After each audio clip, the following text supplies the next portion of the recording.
else can answer the questions, right? Okay, so 3 questions, brief one, and just be generous as Judy is. Thank you.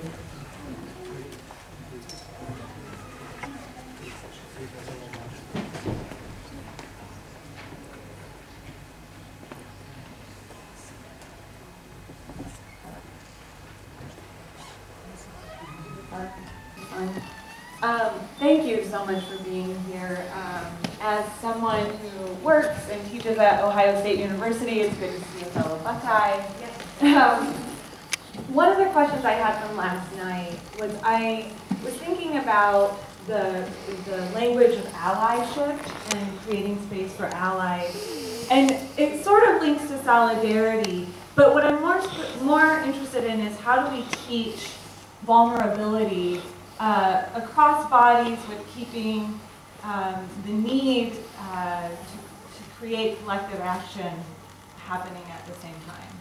So really, as a teacher, I'm interested in teaching how to embrace vulnerability for those who may not have ever had to experience that or don't know that they're experiencing a moment of vulnerability. How to teach that in light of privilege.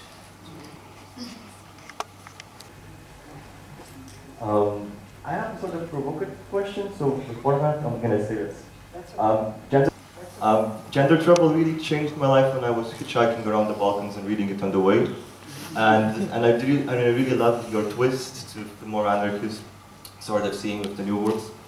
But I want to ask, how do you feel to be an almost godlike figure in the academy? Sharing much resemblance, I think, to even to the life of Brian sitting in this Last Supper-like-ish table while everyone is asking you questions.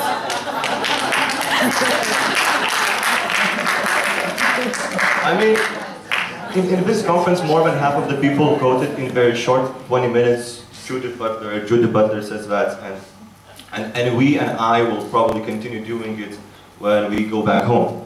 And there are reasons for it. I mean, it seems to be easy to say what Judith Butler calls and in some way to use it because behind it stands authority of the philosopher. It's also easy because you know, but when you read Judith Butler, it's not going to be crap what some philosopher did, and you're not looking for small philosophers to begin with. I mean, and it's easier to know what you're buying into, and I think that's also making small philosophers seem less found. Because I think someone else might be talking about the same things. I don't know, small, by small I mean not known. And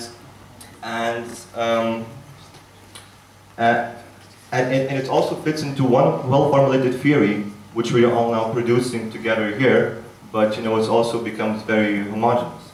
I don't know, maybe it's an academic response to pastoral power, but someone is on top and we find the quote of Judith Butler, and then we know that we are blessed and we can know that it's the right thing and we can write about whatever we want and interpret it whatever way we want it, but it's important that we have it. And I think it should be a bit also, and I see the problematic of it, and I see that you're answering all the questions and putting this godlike figure, and I don't think it's also the right way for you. So I don't know, I'm asking, in the question of life of Brian, are you the Messiah? I don't know sort of what's... Thanks a lot. Maybe that will be it. Okay, it's really good. Okay, good.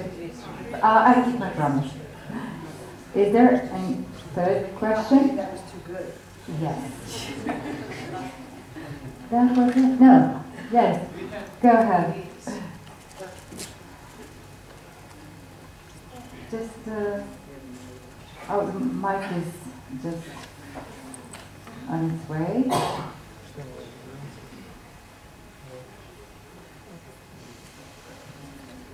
Okay, so just one more question about violence, actually.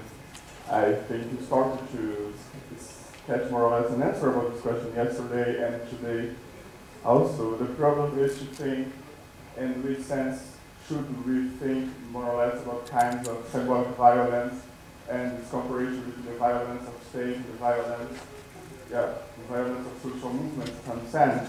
You spoke now about the possibility of thinking about aggressive, non-violent strategies.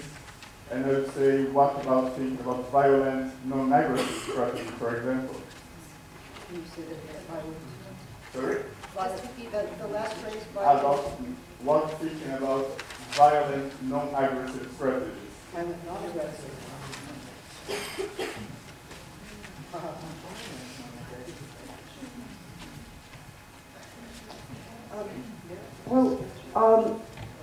Look, I'm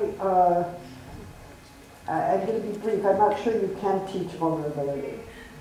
I think you can unteach forms of defensiveness and sovereignty that have become normalized within the academy.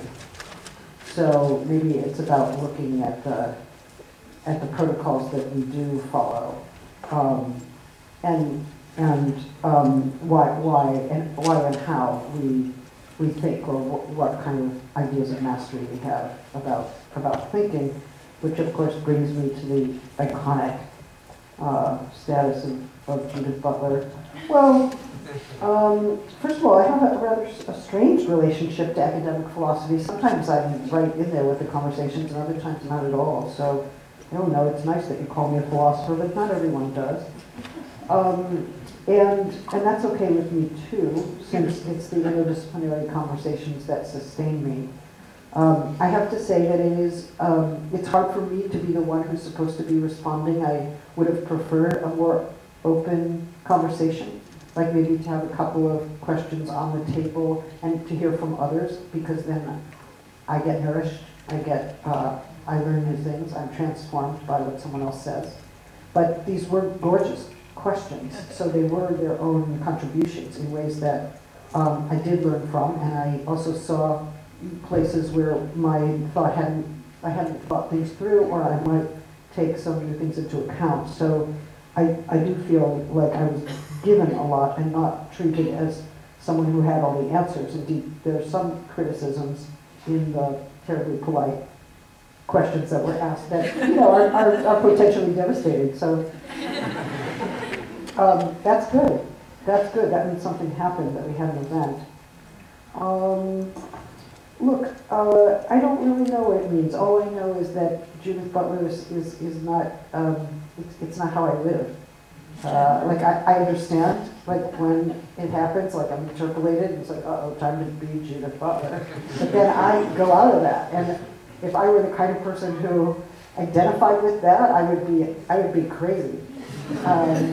I can't divorce her altogether. I'm responsible for her. It's like, she exhausts me. But there are huge periods of time and places I go where it's a beautiful absence.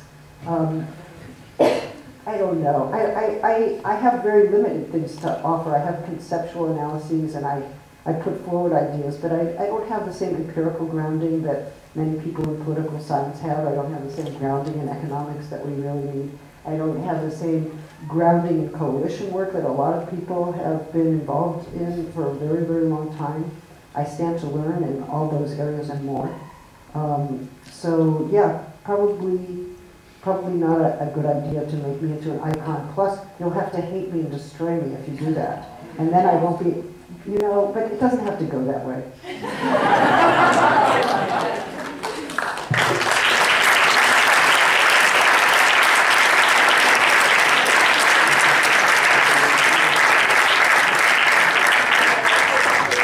Thank you all. Oh, violence. I always forget one. I'm so sorry. Look, I don't know. You would have to talk to me about what you mean by violent, non-aggressive. That's cool. I don't know what that is. I think there's a big question about what's violent and what's non-violent. It's extremely interesting when you read Walter Benjamin on the critique of violence. It seems as if not acting, in other words, going on strike, is a violent act against legal violence. And then other times it seems that not acting is non-violent.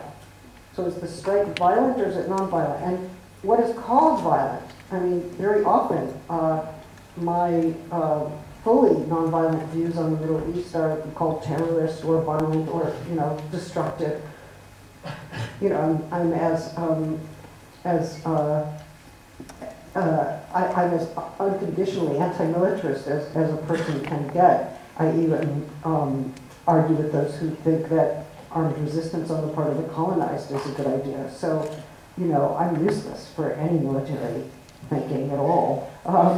But I also think we shouldn't imagine that non-state violence is any less destructive than state violence. I mean, we're seeing that in the deterritorialized violence of the Islamic State right now, which I just think has to be fully condemned, fully and unequivocally condemned. We have to think about the various ways that violence operates. It also operates through economic policies that are not being administered by one state or another, you know, that are post-sovereign in their operation and deadly in their consequences. So, you know, there's a lot of work to be done in this. I guess I accept that aggression is part of what we live with. I think we live with murderous impulse. I feel like we live with conflict. I don't imagine a world in which that's all overcome. I think the real question is how we give form to our aggression in ways that heighten our critical capacities and make our resistance more effective. And for me, that's a nonviolent practice. Thank you very much.